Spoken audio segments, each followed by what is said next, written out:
Merci Michel Bertrand. Alors, en fait, je pense que on est un peu, comment dire,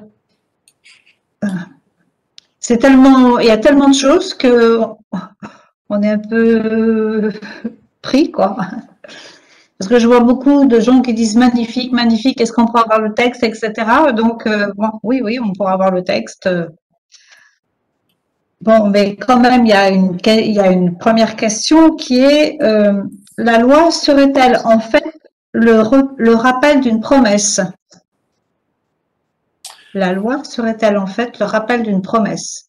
Oui, tout à fait. Au cas où on viendrait à l'oublier, justement. Hein, c'est pourquoi je parlais du rappel à la loi. Hein, je crois effectivement que la loi, c'est son rôle, elle est donnée là, non pas comme une instance de moralisation, une formulation prescriptive qui obligerait à ceci ou à cela, mais elle nous rappelle peut-être au fond une forme de dette que nous pouvons avoir à l'égard de ce qui nous a été déjà tout donné. Oui, donc je ne développe pas davantage parce qu'on peut dire que la loi est au fond le rappel de la promesse. Alors, le titre général de ce Vivre à 4, c'était Défenseur des droits humains, un engagement à risque. En quoi peut-on dire que l'engagement de Dieu est un engagement à risque? Puisque vous avez parlé de Dieu comme défenseur des droits humains. Alors vous savez comme moi, Colette, qu'il est toujours difficile de parler à la place de Dieu. C'est même non seulement difficile, Oh ouais, mais c'est dangereux. Nous ne connaissons de Dieu que, pour l'essentiel, que les langages humains qui nous parlent de lui. D'abord les écritures bibliques, mais aussi celles des témoins qui nous ont précédés. Mais si justement on rentre dans cette démarche et qu'on reste à ras d'une certaine façon du texte biblique, eh bien on voit que la parole de libération de Dieu n'a pas toujours été comprise. Alors, je n'ai pas dit Dieu, si Dieu pense que c'est un risque, mais en tout cas, laissant à l'homme la liberté qu'il lui a donnée en le libérant, il lui laisse sa responsabilité et toute la révélation biblique montre que l'usage que l'humain a fait de cette liberté n'était pas forcément conforme à l'intention qu'il a portée initialement. Ça ira d'ailleurs très vite. Hein. Je prends juste cet exemple parce que je suis parti de l'épopée de Moïse dont nous avions beaucoup parlé en commission théologique et dont j'ai comme ça le sentiment qu'il en sera à nouveau question cet après-midi dans la célébration. Si très vite après que le peuple ait été libéré, c'est extraordinaire, qu'il soit dans le désert, eh bien au bout de quelque temps, il se met à murmurer. Il se met à râler contre Dieu, et surtout contre Moïse, qui est son porte-parole, et il se met à regretter la servitude égyptienne. La libération que Dieu donne est tellement extraordinaire que nous sommes toujours tentés de revenir à nos servitudes, parce qu'elles sont parfois plus accommodantes et plus confortables. Et le reproche qu'ils font à Moïse, c'est en gros, ici nous n'avons rien à manger, nous n'avons pas d'eau à boire, et quand il y en a, elle est amère, et nous regrettons le pot de viande d'Égypte. Au moins là-bas, disent-ils, on avait de quoi manger. Alors, bon, on pourrait multiplier les exemples. Si les prophètes sont envoyés, c'est parce que le peuple fait un mauvais usage de la liberté que Dieu lui a donnée.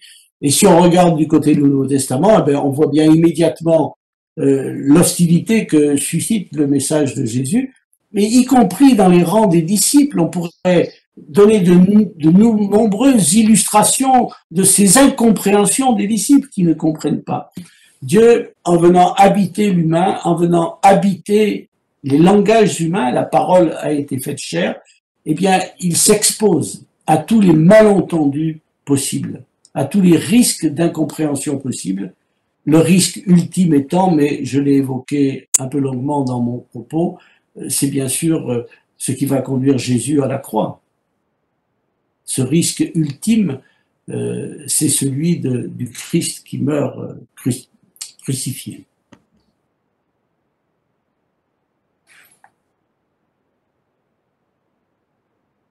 Vous avez fait allusion au fait on fait le mal qu'on ne veut pas et le bien qu'on fait. Donc, comment protéger les gens contre eux-mêmes? Je pense que c'est, là encore, on retrouve, j'ai parlé du rappel à la loi, je pense que la loi, rappel de la promesse, comme cela a été très bien dit, est une manière de remettre en mémoire ce que nous aurions tendance à oublier. C'est pour ça que j'ai distingué, je reconnais que la distinction, elle peut paraître comme ça un peu arbitraire, mais en même temps elle est importante, j'ai distingué le motif de foi et le rappel à la loi. Je pense que la défense des droits humains est un fruit de la foi, devrait être un fruit de la foi. Mais nous mesurons bien que ce n'est pas toujours le cas, à commencer par nous-mêmes, pour nous-mêmes. Et donc, pour nous aider à faire le bien que nous sommes invités à faire, eh bien effectivement, l'éthique nous donne des orientations.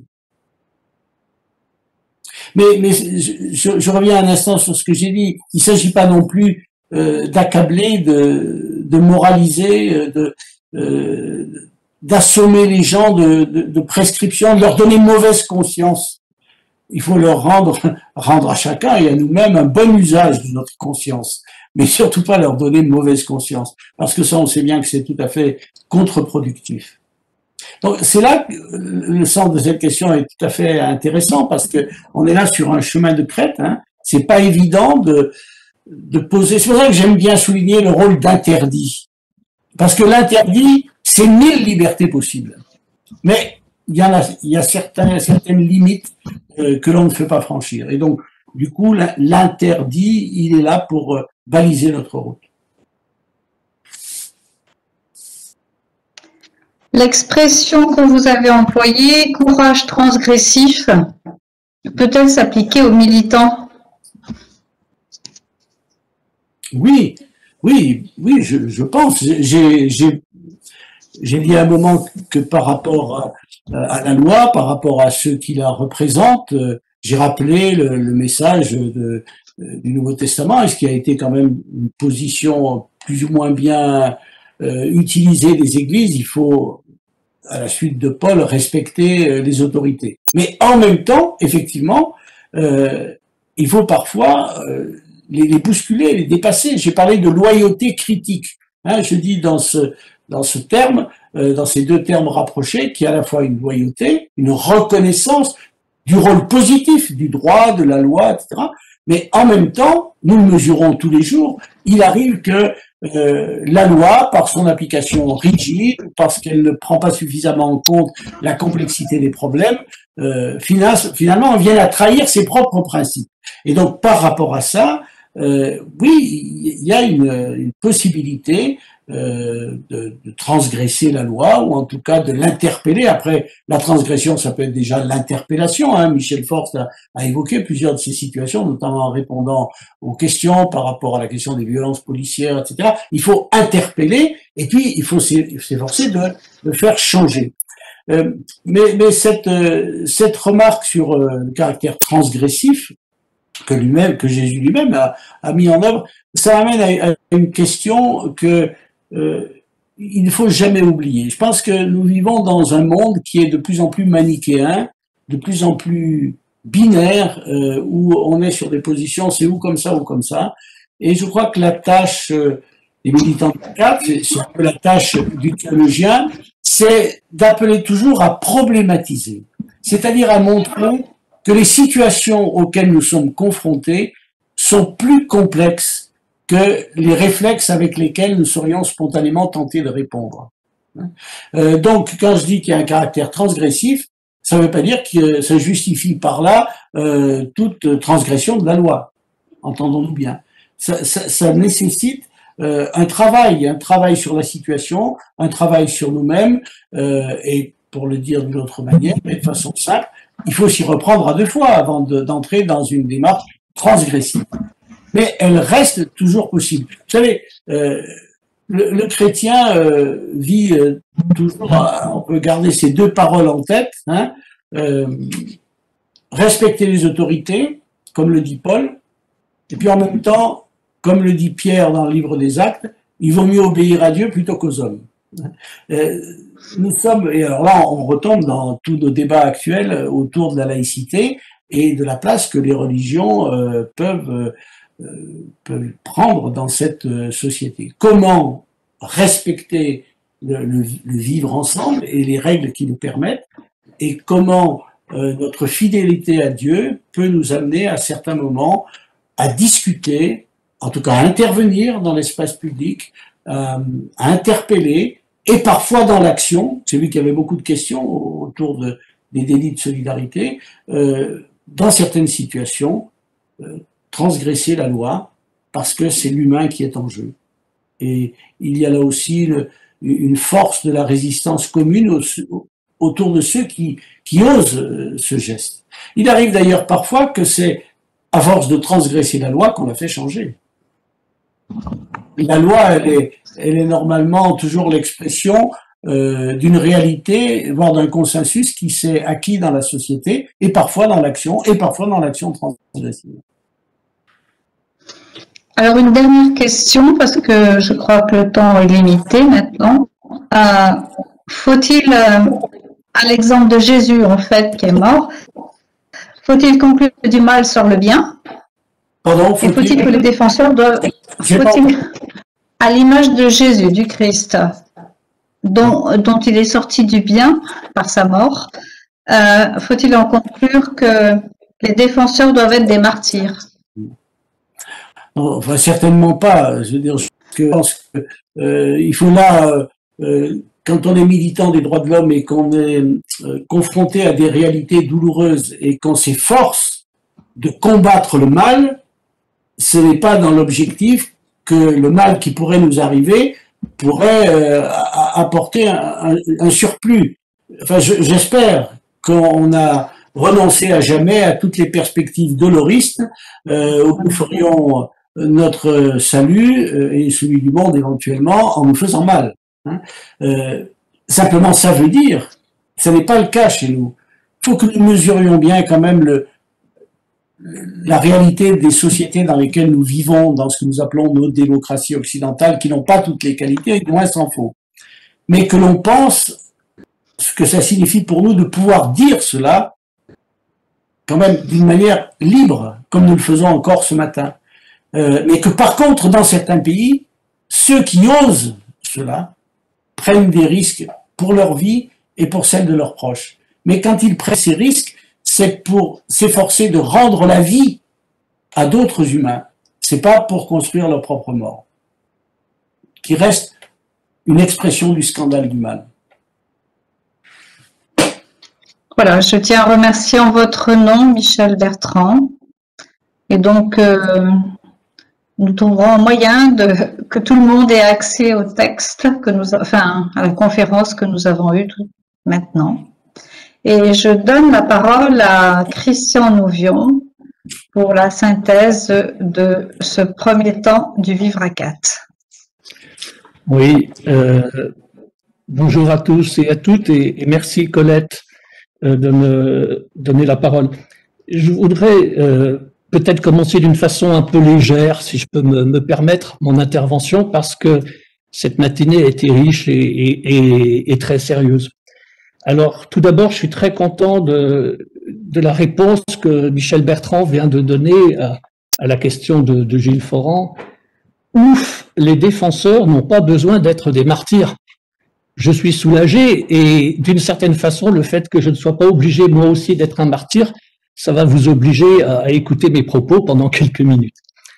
Je vais vous dire, avec un petit peu d'humour aussi, que régulièrement le vendredi soir, lorsque je dois mettre mon réveil pour le samedi matin, j'ai un moment d'anxiété parce que je me dis, si tu es obligé de te lever de bonne heure et que la matinée n'est pas passionnante, tu vas vraiment le regretter. Alors, je tiens à vous dire que je n'ai aucun regret ce matin sur les 2 heures, 2 heures et demie que l'on a passées ensemble. Et je remercie les deux Michel Forst et Michel Bertrand. Je voudrais aussi préciser, avant de parler sur le fond, que c'est Christian Nouvion qui parle, c'est pas le secrétaire adjoint du comité directeur de la CAT. C'est pas une parole officielle que je donne, c'est ma parole à moi, à un instant T, aujourd'hui, tel que je ressens les propos que j'ai entendus ce matin. Et je vais commencer par la dernière intervention, par celle de Michel. Et ce que je vais faire, c'est que je vais citer certaines phrases de ce qu'il nous a dit et qui, pour moi, ont eu une résonance particulière. J'ai beaucoup aimé que Moïse attende avant d'obéir à Dieu. Et j'aime bien lorsque vous dites que on n'est pas là pour donner mauvaise conscience. Vous nous avez dit, il arrive que la foi soit tiède et qu'on s'habitue à l'inacceptable. Et puis un jour, sur notre chemin, dans notre route, on rencontre quelqu'un ou une organisation, et alors la foi se réchauffe.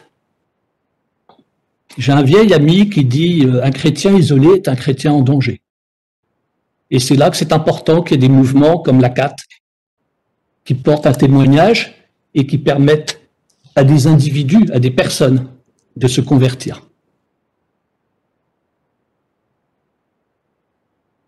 J'entends également dans ce que vous dites cette phrase. Tout ce que vous voulez que les autres fassent pour vous, faites-le pour eux. Et alors, oui, tout de suite, on peut adhérer à la défense des droits de l'homme. Parce que si je m'imagine que ne serait-ce un instant, mes droits soient bafoués, combien je serais heureux que des personnes les défendent, mes propres droits à moi. Mon devoir, vous dites, c'est le devoir des autres. Pardon, mon devoir, c'est le droit des autres. 10 jours après la prise de fonction du président des États-Unis, et qu'on nous a tellement rabâché cette phrase de John Kennedy, ne vous posez pas la question, qu'est-ce que mon pays peut faire pour moi, mais qu'est-ce que moi je peux faire pour mon pays? Je repense à cette phrase, mon devoir, c'est le droit des autres. C'est aussi tout un chemin de conversion auquel vous nous appelez en disant cela. Et puis j'entends également cet élan dans vos propos lorsque vous évoquez la compassion de Dieu envers son peuple qui souffre, et Dieu souhaite sa réhabilitation. Il souhaite que les exilés retrouvent la dignité.